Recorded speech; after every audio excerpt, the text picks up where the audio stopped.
Yo, what's going on, guys? Welcome back to the channel. Today we're going to talk about fighters that kind of shit the bed last night. And I mean fighters that potentially are going to retire or going to be cut from the UFC. Or at the very least, just on their way out. Whatever that means. And I think it has to be, very first one is Nico Price. This was a guy that was 10-0 at one point, and he's 5-7 since then. And he's been finished a lot of those times. Since he was 10-0 and he lost to Vicente Luque, submitted. When he lost to Abdul Razak Al Hassan, he was 12-1, KO'd in 43 seconds. Then he fought Jeff Neal, he was 13-2, was finished with him. Round number 2, 2 minutes and 39 seconds, he was finished. Then he fought Luque again, gets dominated in that fight, loses Dr. Stoppage, but it was looking bad. No contest with Donald Cerrone, Cowboy, and lost a decision to Michel Pereira. Then beats Alex Pereira in a very boring, weird Nico Price fight.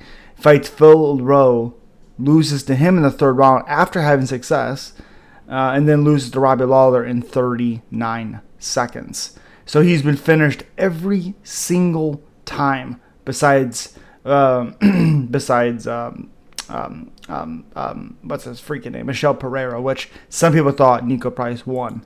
No, Nico Price won the third round and Michel Pereira won the first two. But again, a guy that was 10-0 at one point, 5-7, and 6 of his losses are by finish. Let's see. Yeah, 6 losses by finish. 5 by TKO, KO, 1 by submission. And that chin doesn't hold up anymore. It barely held up early on. I mean, I remember when he KO'd Alex Morono, and Morono had him badly hurt in that opening round. But again, he just looked, he's chinny. I think it's very, very easy to say at this point. I can't imagine the UFC hanging on to him much longer. Maybe they'll give him one more fight just because he has been a dog. Like, he has had a lot of good fights, a lot of exciting ones, but you lose 40 seconds to Robbie Lawler in his retirement fight. I'm not discrediting Nico because he lost to Robbie, but it shows you where his career is going. It shows you where he is at as a fighter. He is not going to be a top 15 fighter. He is not going to be a title contending fighter. He's just not going to be that guy. And at 33 years old, 33 years old, 34 in a couple months, he's on his way out. Nico Price is number 1. And I think number 2 is Jimmy Crute for me. Jimmy Crute, another really, really promising prospect for a really long time, was 10-0 as well. Lost to Michel Serkinov, which that's bad if you know how bad Serkinov is. Did get 2 wins after that, and he looked incredible. Fought Anthony Smith, hurt his ankle in that one by the leg kick, and couldn't continue afterwards. Still showed a lot of fight in that fight, though.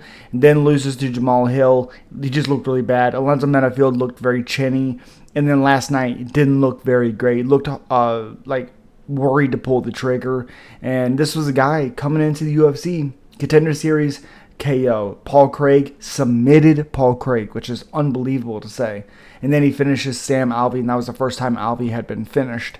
And again, Jimmy Crute, he did put his gloves down. His corner got him to pick him back up, but might be the end for Jimmy Crute. I thought physically he looked the best he's ever looked, but he looked gun shy. He looked to get caught with a lot of combinations and not changing up, not switching up his game plan.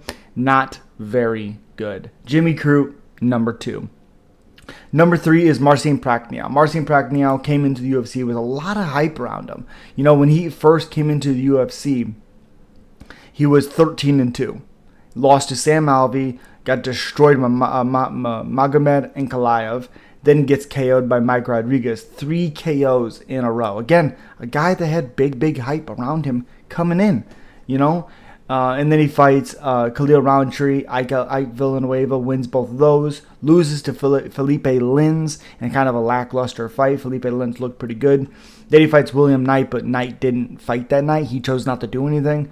And then Victor Petrino just kind of had his way. There was some good moments for Petrino, like his kicks and his distance control was nice.